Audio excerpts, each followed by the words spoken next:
अस्सलामु अलैकुम वरहमतुल्लाहि वबरकातुहू। अल्लाहुम्मा सल्लि अला मुहम्मदिन कमा तुहिब्बु व तर्ज़ुहु। अपना मिल आप बने में आप सबको खुशामदीद। नाज़रीन सामीन, आज के इस वीडियो में हम ये बताने की कोशिश करेंगे कि क्या काला जादू माँ बाप से बच्चों में मुंतकिल होता है, बहन भाइयों से और रिश्तेदारों में मुंतकिल होता है, या एक से दूसरे पर्द में मुंतकिल हो सकता है, या ट्रांसफ़र हो सकता है कि नहीं।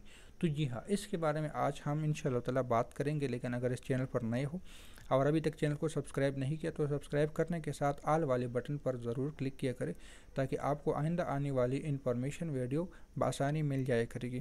काला जादू किसी भी चीज़ से एक जगह से दूसरी जगह मुंतकिल हो सकता है। जी हाँ, ये बिल्कुल सच है और बिल्कुल हकीकत पर मबनी सच है। मसलन मिसाल के तौर पे अगर आपके वालिद साहब पे जादू है तो जादू आप तक उनके ख़ून के ज़रिए मुंतकिल हो सकता है।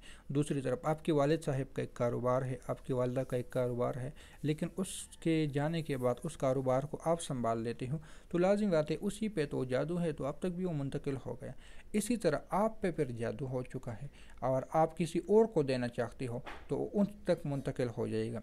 इसलिए कहते हैं कि किसी का जूता इस्तेमाल ना करें, किसी का कपड़ा इस्तेमाल ना करें। हाँ, गरीब लोग हैं तो उस पर जादू का फिर मामला और पलट जाता है और उसका और निज़ाम हो जाता है। ये बात याद रख लेना।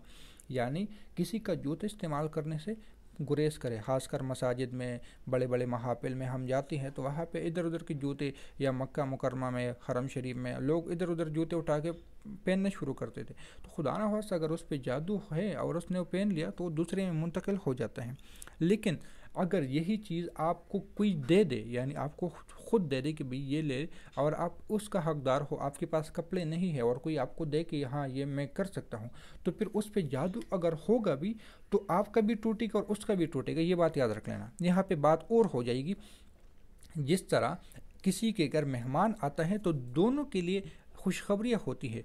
फरिश्ता दरवाजे पे खड़ा होता है, आने वाले के सर पर भी एक टोकरी रख देते हैं और जाने वाले के सर पर भी टोकरी, यानी घर वालों के सर पर भी एक नेमत रखते हैं और जो जाता है उनके सर पर भी एक नेमत रखते हैं। जो मेहमान घर से निकलता है तो फिर उनसे बलाई लेके उसके ऊपर एक और बरकत वाली टोकरी रख देते हैं। और इसी तरह मेहमान के साथ भी एक वाक़या हो जाता है।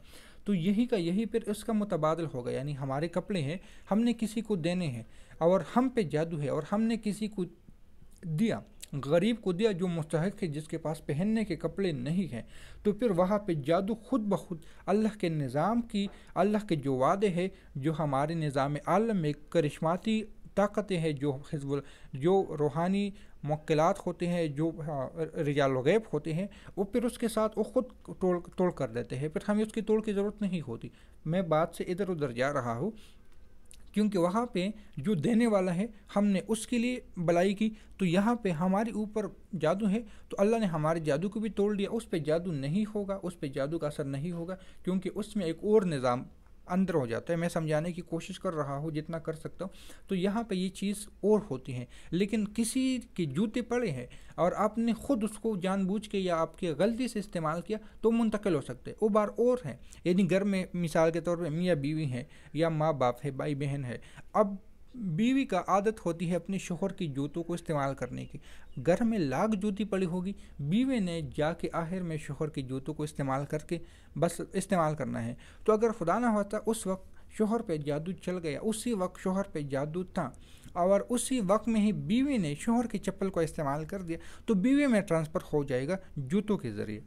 ये बात हो सकती है। लेकिन वही जूते अगर हम किसी को दे दे अपनी तरफ से तो फिर वहाँ पे जादू टूट जाएगा, वहाँ पे ख़ुद ऑटोमेटिक टूट जाएगा, वहाँ पे हमें अमल करने की ज़रूरत नहीं पड़ेगी, वहाँ पे वो जादू ख़ुद ऑटोमेटिक टूट जाएगा।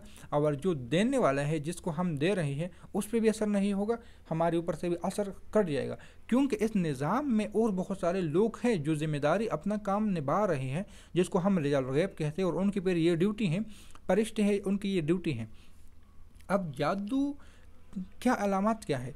आपको कमज़ोरी एकदम किसी भी मेडिकल वगैरह का कोई भी रिपोर्ट, हर रिपोर्ट सही हो, लेकिन आपको कमज़ोरी हो रही हो, या मुख्तलिफ दर्दें हो रही हो, या आपके मैदे में दर्द हैं लेकिन हर डॉक्टर आपको अलग-अलग रिपोर्ट दे रहा हो, तो ये जादू की अलामत है। एकदम लड़ाई झगड़ा फसाद करना, एकदम गुस्सा आना, चिड़चिड़ापन आना, ये जादू के अलामात हो सकते हैं। जादू है नहीं, जादू के अलामात हो सकते हैं। آپ پہ، کیونکہ یہاں پہ جنات وغیرہ کا بھی ہو سکتا ہے، تو یہ چیزیں یاد رکھ لینا۔ شادی میں رکاوٹ، رشتوں میں رکاوٹ، بندش یعنی اولاد میں رکاوٹ اور بہت ساری چیزوں میں رکاوٹ کا آنا، یہ بھی جادو کی علامت ہو سکتی ہے۔ اور جادو ایک اور چیز سے بھی منسلک کسی کے اوپر مسلط ہو سکتی ہیں، اور یہ خاص کر جادوگروں پہ ہوتی ہے کہ مثال کے طور پہ ہم ایک جادوگر نے کسی کو مارنے کا کام کیا، کسی کو نقصان دینے کا، چلو میں مارنے کی مثال دے رہا ہوں کہ ایک جادوگر نے جنات سے کہا کہ تم اس شخص کو مار دو اور اس کی ہڈیوں کو کھا لو، کیونکہ جنات کا پسندیدہ غذا ہڈی بھی ہے برے شیاطین کی۔ ٹھیک ہے، ہم اس کی ہڈیاں کہیں گے، وہ کہیں گے کہ ہاں ہم کھا لیتے ہیں، ہم اس کو مار کے اس کی ہڈیاں کھا لیتے ہیں۔ پرمیشن مل گئی ان کو، کچھ اور قوتیں مل گئی، ان کو مار دیا۔ اب وہاں پہ جو مر چکا، ان کو کسی ایسے صاحب نے غسل دیا، درویش نے دیا کہ اس پہ حصار باندھ دیا، جس طرح بیری کے پتوں سے ہم غسل دیتے ہیں میت کو، ایک عمل ہے۔ تو اگر اس نے بیری کے پتوں سے غسل دیا تو جنات تو ہڈیاں نہیں کھائیں گے، پھر وہ کیا کریں گے، وہ خود جادوگر پہ اس کا عمل پلٹے گا، وہ جادوگر پھر اس جادوگر کو ہی پکڑے گا۔ اس کا پھر ایک حل یہ ہے کہ وہ جادوگر کچھ اور جگاڑ لگا لے، ان کو کانا دے، ورنہ یا تو جادوگر کو ماریں گے۔ اگر جادوگر کو مار نہیں سکتے تو پھر اس کی نسلوں سے وہی چیزیں جو دوست جادوگر کے وہی نقصان دیں گے اور اس کی نسلوں سے انتقام لے گا، کیونکہ انہوں نے اپنا بدلہ لینا ہوتا ہے۔ ان کو جو کانا، جو بات ہو چکی ہے اسی بات پہ وہ پورا قائل ہوتے ہیں، ان اپنی بات سے مکرتے نہیں ہیں۔ وہ چاہے پھر اس کا اپنا مالک ہو یا اس کا دشمن ہو، ان کے ساتھ ایک ہی سلوک رکھتے ہیں۔ پھر اپنی مالک کی ہڈیاں کھانے کی طاق میں رہیں گے، اگر مالک کی ہڈیوں پہ بھی حصار ہیں تو پھر ان کی آنے والے نسلوں سے وہ اپنا بدلہ ضرور لیں گے۔ تو یہ یاد رکھ لینا کہ جادو منتقل ہو جاتے ہیں، 100% منتقل ہوتا ہے۔ تو ملتے ہیں نئی ویڈیو میں، دعاؤں میں یاد رکھیں۔ اللہ حافظ۔ ہاں، اور اس کا اگر کسی پہ جادو کے علامات وغیرہ ہے تو اس کا توڑ کیا ہے؟ تو توڑ یہ ہے کہ آپ سورۃ مومنون کی جو آخری 4 آیات ہیں نا، آخری 4 آیات، یہ 4 آیات کو 7 مرتبہ، اور جو اذان ہم مسجد میں کرواتے ہیں نا، ایک اقامت والی اذان ہوتی ہے، ایک اذان وہ ہے جو بلاوے کے لیے ہوتی ہے، اذان جو لاؤڈ سپیکر میں بلاوے کے لیے اذان دی جاتا ہے، اس اذان کو 7 مرتبہ، اور سورہ مومنون کی آخری 4 آیات کو 7 مرتبہ پڑھ کے اپنے کانوں پہ دم کر لے، اپنے جسم پہ دم کر لے، اپنے دونوں ہاتھوں پہ دم کر کے اپنے پورے جسم پہ پھیر لے، اور پانی پہ دم کر کے پیا بھی کرے اور ساتھ نہایا بھی کرے۔